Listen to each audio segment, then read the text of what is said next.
नीति वचन उसका 14वां अध्याय जब हम 30 पद में पढ़ते हैं, लिखा है कि शांत मन शरीर का तन है और मन के टूट जाने से हड्डियां भी जल जाती है। इसलिए आज आपका मन टूट चुका है, दुनिया से कोई उम्मीद नहीं है, आपने धोखा खाया है। यीशु मसीह आपसे बोल रहा है कि आज यीशु मसीह के पास चले आओ, मैं तुमको अनंत जीवन दूंगा। कोई आपको पूछता है चाहे नहीं पूछता है, यीशु मसीह आपके लिए आज जो है सीने से लगाकर यीशु मसीह आपको जो है हाथ पसारे हुए आपको गले से लगाने के लिए तैयार है। बस आपको जरूरत है कि यीशु मसीह के पास आप अवश्य चले आए। और मन के टूट जाने से हड्डियां भी जल जाती है। इसलिए लिखा कि शांत मन शरीर का तन है और मन के टूट जाने से हड्डियां भी जल जाती है। और एक वचन को पढ़ना होगा, वो समुपदेशक की किताब उसका 7वां अध्याय उसका 26 पद को आइए हम पढ़ेंगे। मैंने मृत्यु से भी अधिक दुख पाई। हाँ, मैंने मृत्यु से भी अधिक दुखदाई एक वस्तु पाई है। हाँ, एक वस्तु पाई, अर्थात वह स्त्री, बड़े ध्यान से सुनेंगे, अर्थात वह स्त्री जिसका मन फंदा और जाल है। हाँ, ध्यान से सुनेंगे, जिसके मन में फंदा और जाल है और जिसके हाथ हथकड़ियां हैं। और जिस स्त्री के हाथ में वो हथकड़ियां हैं। जिस पुरुष से परमेश्वर प्रसन्न है। हाँ सुनिएगा, जिस पुरुष से परमेश्वर प्रसन्न है वह उससे बचेगा, वही उस पाप से बचेगा। परंतु पापी उसका शिकार होगा। परंतु पापी उसका क्या होगा? शिकार होगा। मेरे प्रिय भाई व बहन, मैं बताने के लिए चाहता हूँ, ये भयानक वचन है। सपोपदेशक लिखता है कि मैंने मृत्यु से भी अधिक दुखदाई वस्तु पाई है, जिसके मन में फंदा और जाल है, अर्थात वो स्त्री जिसके मन में फंदा और जाल है, जिसके हाथ से और जिस पुरुष से परमेश्वर प्रसन्न होगा वही उससे बचेगा। मैं बताने के लिए चाहता हूँ, किसी ने गीत गाया, ए चांदो दिल से तो के चाहो ना, ए चांदो दिल से तो के चाहो ना। बाहर चांदो तोर लागिन सब चांदोए लगेला। मेरे प्रिय भाई में बहन, मैं बताने के लिए चाहता हूँ, और किसी ने गीत गाया, बहुत पुराना गीत है कि पूनम रे मर जाबू, पूनम रे जुदा न होबे मर जाबू। और जिसने ये गीत गाया खुद गया।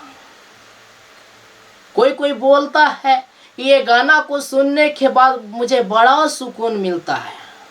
जिसने गीत गाया उसको सुकून नहीं मिला, तेरे को बड़ा मिल गया। मैं बोलने के लिए चाहता हूँ। और किसी ने एक फिल्मी गाने पर गीत गाया, सातों जन्म में तुझे साथ निभाऊंगा, सातों जन्म में तुझे साथ निभाऊंगा, मर भी गया तो मैं तुझे करता रहूंगा प्यार।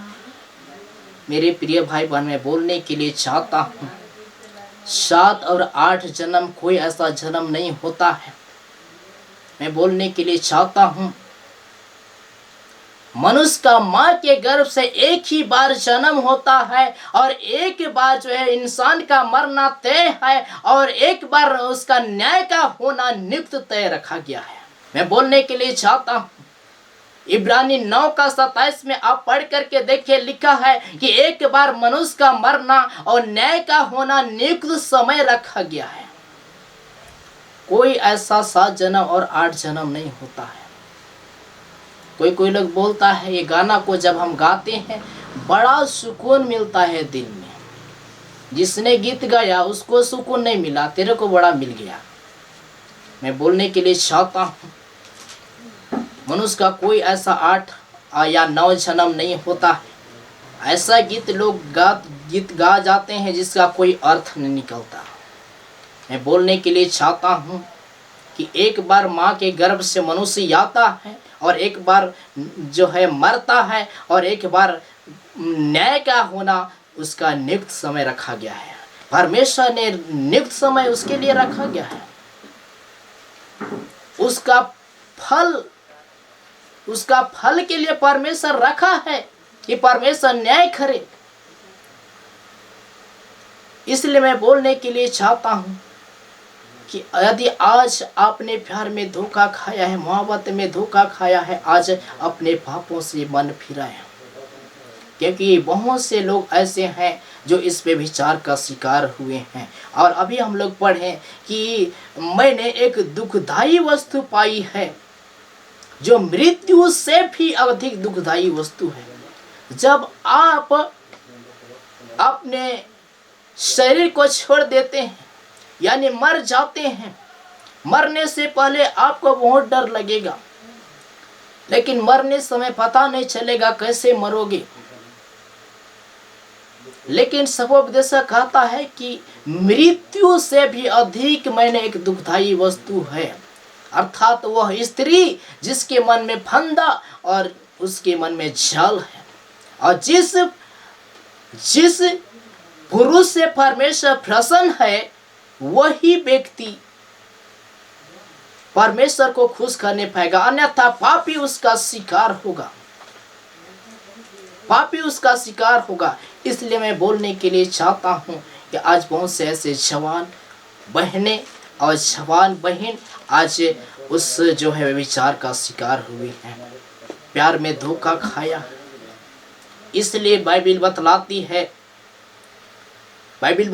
है जब हम कुरंथी किताब में पढ़ते हैं, पहला कुरंथी उसका 7वां अध्याय उसका जब हम पढ़ते हैं 27 पद को, तो लिखा है कि यदि तेरी पत्नी नहीं है तो अपनी पत्नी की खोज मत कर।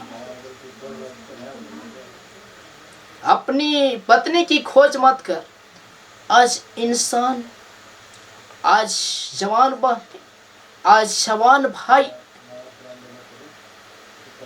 उम्र भरने से पहले अपने पत्नी के खोज में लग जाता है। इसलिए बाइबिल बतलाती है कि सबसे पहले उसके धर्म और उसके राज्य की खोज करो तो सारी वस्तुएं तुम्हें मिल जाएगी। इसलिए लिखता है कुरान की किताब में कि यदि तेरी पत्नी नहीं है तो अपनी पत्नी की खोज मत कर।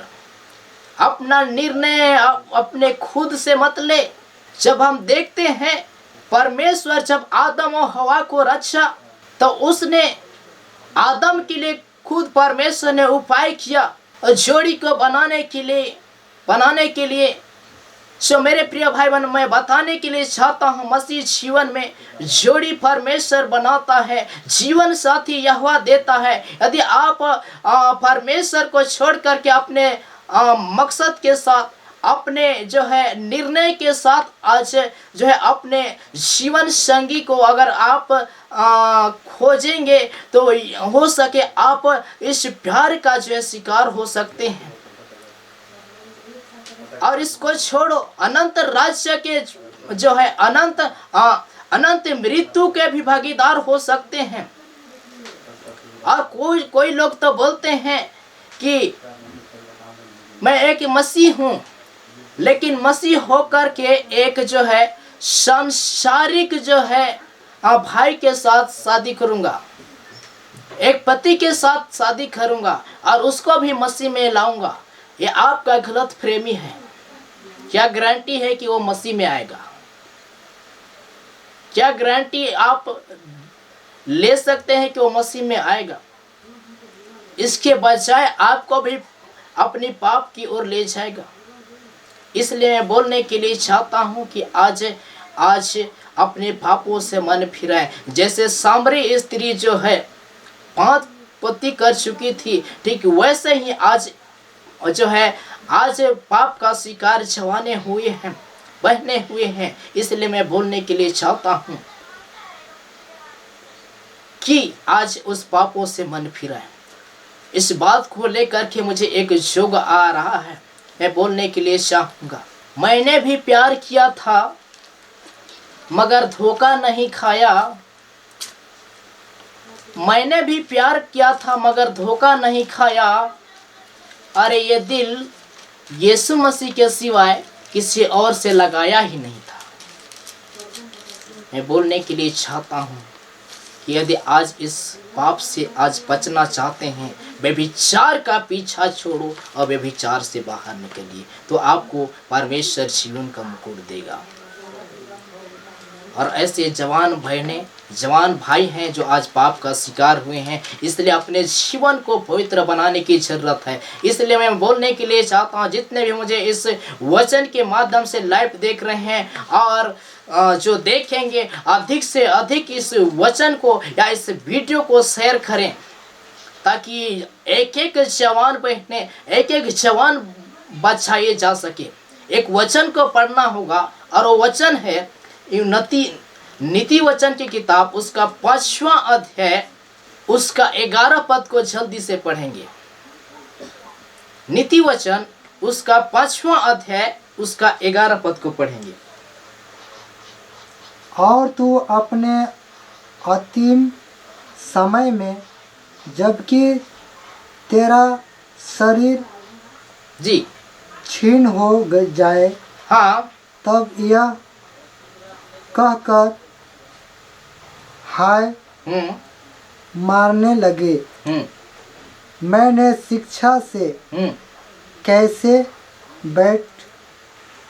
जी 21-22 को पढ़िए, उसके बाद उसी को पढ़िएगा 5 का 11, 14, 21-22 को पढ़िए, वहीं पर 5 का 21-22।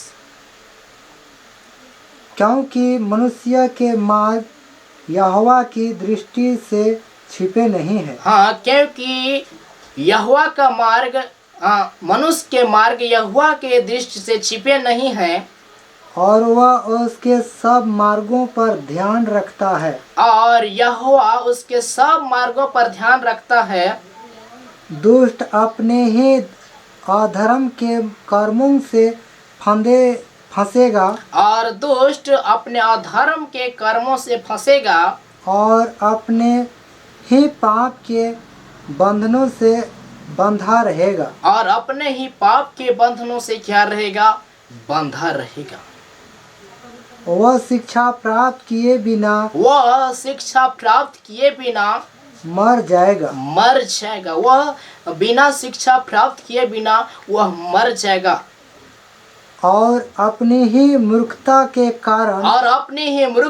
कारण भटकता रहेगा। और अपनी मूर्खता के कारण ही भटकता रहेगा। मैं बोलने के लिए चाहता हूँ आज आपको, ये वचन के माध्यम से और ये शब्द के माध्यम से शायद ठीक नहीं लग रहा होगा, लेकिन मैं बोलने के लिए चाहता हूँ, यदि इस वचन को सुन करके आप मन फिरा जाओगे, यदि सुधर जाओगे, तो परमेश्वर आपको अत्यंत ही अनंत जीवन देगा। इसलिए मैं बोलने के लिए चाहता हूँ कि आज अपने पापों से मन फिराएं, ताकि परमेश्वर आपको जीवन का मुकुट दे। पढ़िए 5 का 14 को पढ़िएगा। और यदि आप अपने पापों से मन नहीं फिराते हैं आज, तो नरक का भागीदार होंगे। इसलिए मैं बोलने के लिए चाहता हूं कि यदि आप शिक्षा से बैर रखेंगे, तो आप सोच लीजिए कि अनुग्रह का, समय का ये अपमान होगा। जी पढ़ेंगे। मैं सभा और मंडली के बीच, हाँ, मैं नीति वचन 5 का 11 है ना, नीति वचन 5 का 11, 5 का 14 था सर। हाँ, तो 11 से पढ़िए। और तू अपने अंतिम समय में, जबकि तेरा शरीर क्षीण हो जाए। और यदि आपको इस वचन के माध्यम से ठीक नहीं लग रहा होगा, इस प्रचार के माध्यम से, लेकिन यदि आप इस वचन को सुन करके अनसुनी करते हैं और अनुग्रह का समय का अपमान करते हैं, पवित्र आत्मा को आप महत्व नहीं देंगे इस वचन के माध्यम से, लेकिन एक दिन आपको अफसोस करना पड़ेगा। इसलिए हो सके मेरे प्रिय भाई बहन, इस पापों के द्वारा आप मन फिराएं। यदि आपने धोखा खाए हैं तो आज अपने पापों से अंगीकार करें और यीशु मसीह के पीछे चलने के लिए तैयार हों। इसलिए मैं टॉपिक का नाम रखा कि व्यभिचार का पीछा छोड़ो और व्यभिचार से बाहर निकलो। इसलिए आपको और हमको और आपको इस व्यभिचार से बाहर निकलने की जरूरत है। इसलिए कुरिन्थी की किताब बताता है कि उस भीड़ में से बाहर निकलो, तब मैं तुम्हें ग्रहण करूंगा।